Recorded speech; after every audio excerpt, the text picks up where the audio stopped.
Si tu pouvais t'adresser à un jeune de Pointe-Noire qui hésite de rejoindre Street Goals, que lui dirais-tu? Tout d'abord, juste le fait qu'une compétition comme ça soit organisée au Congo. Au Congo, ce genre d'opportunité se présente que très rarement. Et c'était la discipline. Parce que dans certains tournois, là, il y a des combats, tout ça. Donc, s'ils marquent le but, si les supporters ne veulent pas du but, ils viennent se battre, Oui, tirer les joueurs, les contestations, tout ça. Personnellement, c'est au niveau de la rigueur et la volonté de toujours mieux faire. Et aussi, surtout au niveau de la concurrence. Ils nous ont vraiment montré la concurrence, surtout que la concurrence, c'est un moteur nous permettant de mieux faire. Moi, je dirais l'Académie 16. L'Académie 16 parce ils jouaient collectivement. On a joué avec eux à l'Académie 16. On s'est battu, mais parce qu'avec Street Goals, Street Goals nous a montré comment faire des passes-bouges.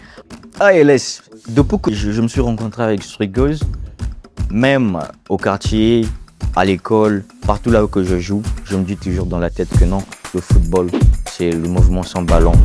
Le football, déplacement toujours. Le football, c'est la passe. En tout cas, merci à Street Goals.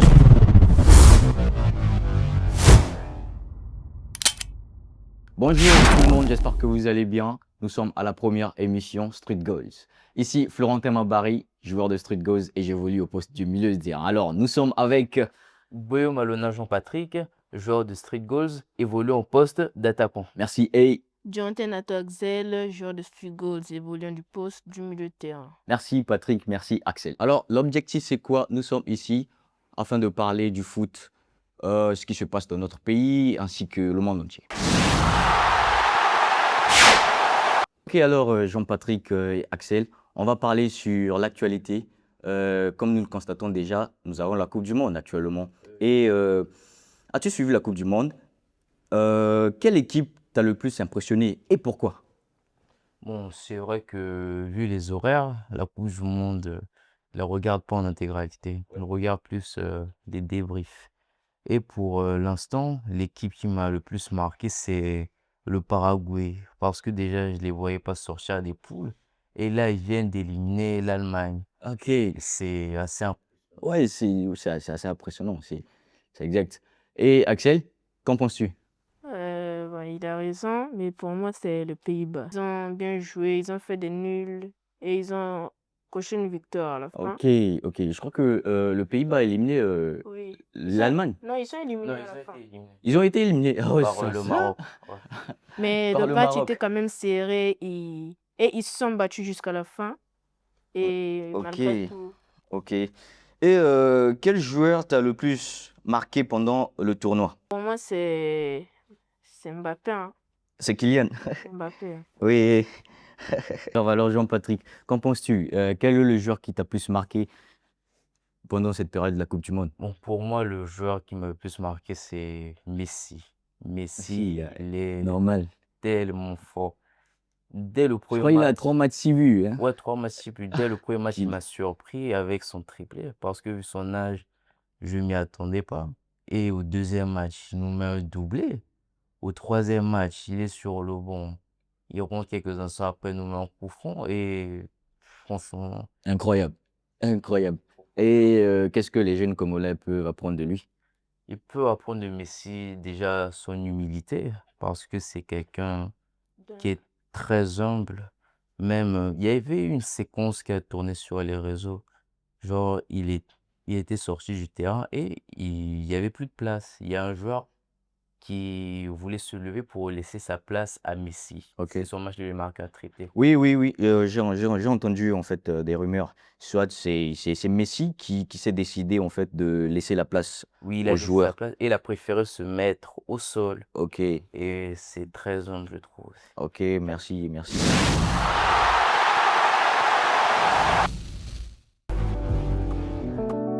Street Goals est sponsorisé par G-Flat.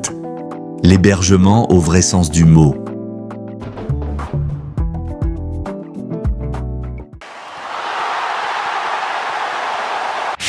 On va parler de la Ligue des Talents, Street Goals. Là, on va parler de nous. Hein. Là, on va parler de nous. Ouais. Quel est ton meilleur souvenir? Mon meilleur souvenir de la Ligue des Talents. Oui. Bon, mon meilleur souvenir pour moi, je pense, c'était pas durant la Ligue des Talents, c'était avant parce que bon, la Ligue des Talents, on a été éliminé dès les phases de poule et Oui. c'est pas un très bon Ouais. souvenir, on va dire. Ouais, mais moi, sinon, ce que je peux retenir, mon meilleur souvenir, c'était des passes-bouges qu'on faisait, Voilà, aux entraînements. moi et comment on appelle, Précieux, des passes-bouges. Après, j'étais vraiment confiant, mais malheureusement, on a eu plusieurs occasions, ouais, j'avais perdu et tout. Donc, c'est quand même mes plus beaux souvenirs, des passes-bouges et tout, des contre-appels, moi et Précieux. Et Yannick aussi qui faisait vraiment des efforts. En tout cas, félicitations à lui, quoi. Ce sont mes souvenirs que je retiens. Et Axel, que retiens-tu? Puisque je n'ai pas participé, mon meilleur souvenir, Oui. c'est quand j'ai gagné la tombola. Ok, merci. Alors, selon vous, qu'est-ce qui a rendu cette compétition différente des autres tournois auxquels vous avez participé? Bon, pour moi, ce qui l'a rendu différente, c'est tout d'abord juste le fait qu'une compétition comme ça soit organisée au Congo. Parce que au Congo, ce genre d'opportunité se Ouais, présente que très rarement. Et normal, ça déjà, ça sort du lot par rapport aux autres normal, compétitions. normal. Et en fait, moi, en tout cas, je dis surtout merci à Street Goals parce que c'est pas facile pour eux, pour une équipe juste comme ça, faire des choses gratuitement, quelque chose comme ça, c'est pas en fait facile. Et des différences, vraiment, je parlais d'abord premièrement de la visibilité parce qu'aujourd'hui au Congo, je pense que Ouais, il n'y a pas assez de il n'y a pas visibilité. assez de visibilité. Après Street Goals, nous, hein? Même d'opportunités, on n'a pas assez. Ouais, manque d'opportunités. Surtout, on va se baser sur la visibilité. Il y a plusieurs équipes qui sont ici à Pointe-Noire.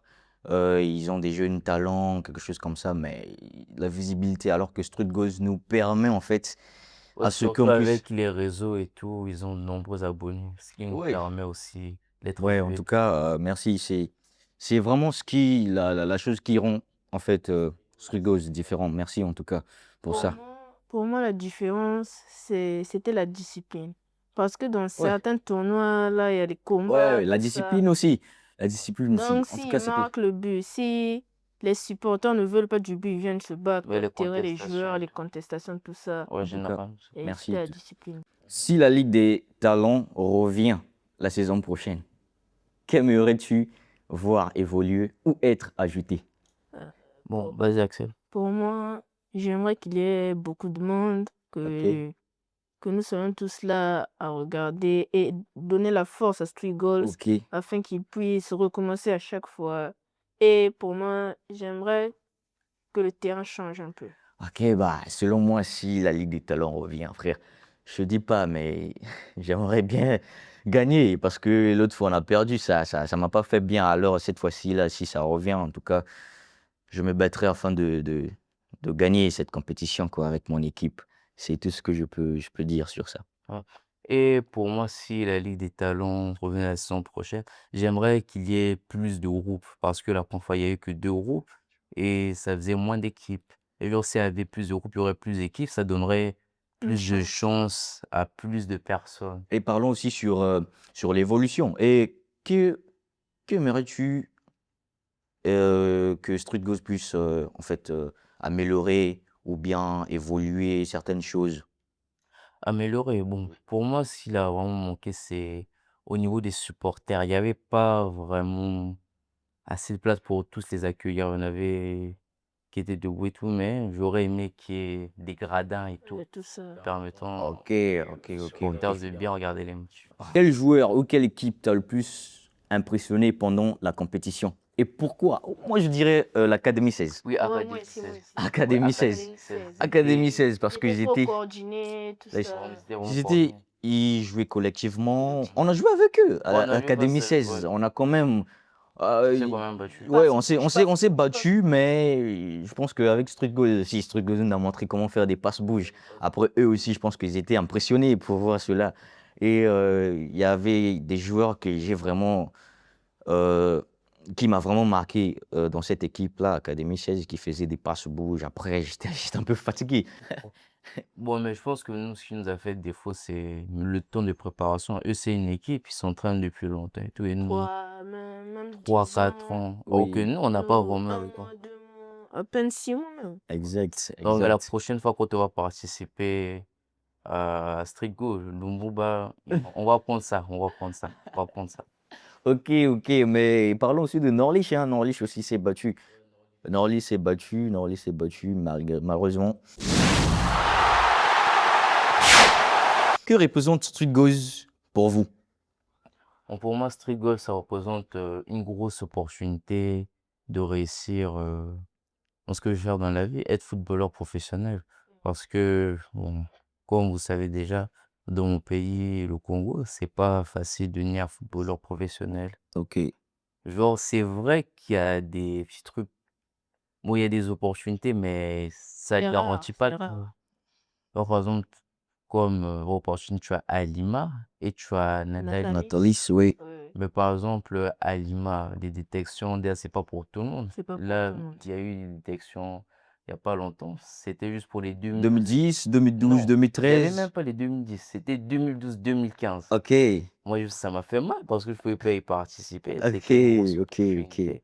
ok. Et pour Nathalie, c'était pour payer 45 000 par mois. Et ça te garantit même pas de Ok, devenir les pro. conditions de vie des parents C'est pas tout congolais le et monde tout, qui a la c'est pas normal. chance d'avoir comment je peux dire?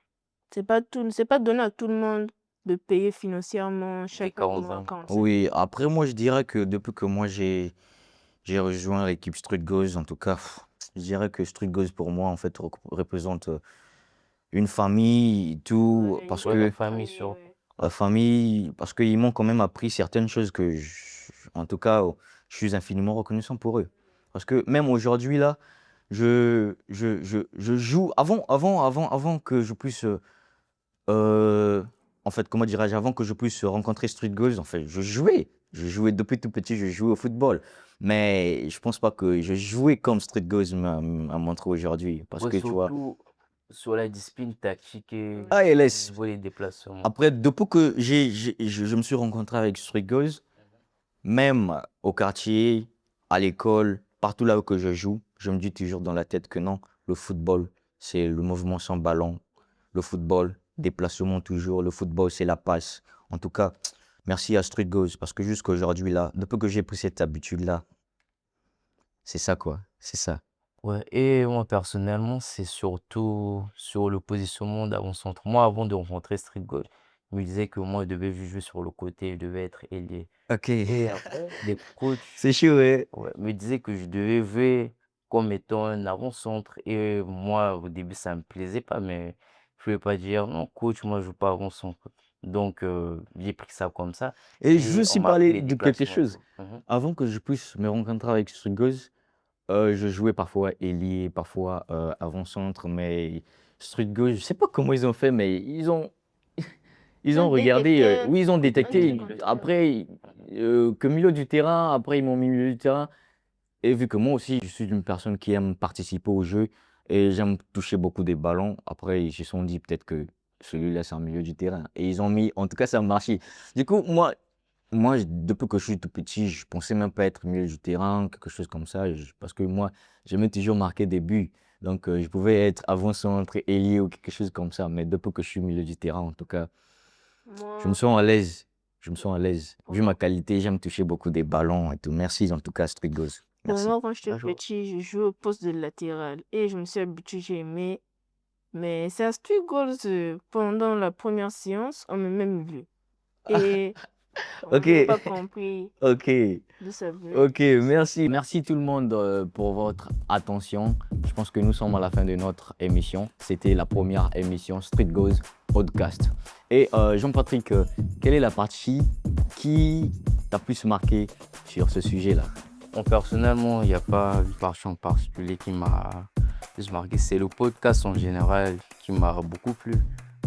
Vu la diversité des sujets abordés, toujours autour du foot. Foot, ouais. Toujours autour du Foot mondial. Et Axel? Ouais, c'est pareil, c'est la même idée. Ok. Moi, ce qui m'a plus marqué, c'est quand on a parlé de Street Goals Talent League, le championnat qu'on a joué. Tellement c'est une chose qui est marquée dans ma tête. Je dirais que la prochaine fois, on va revenir, je crois, en fire.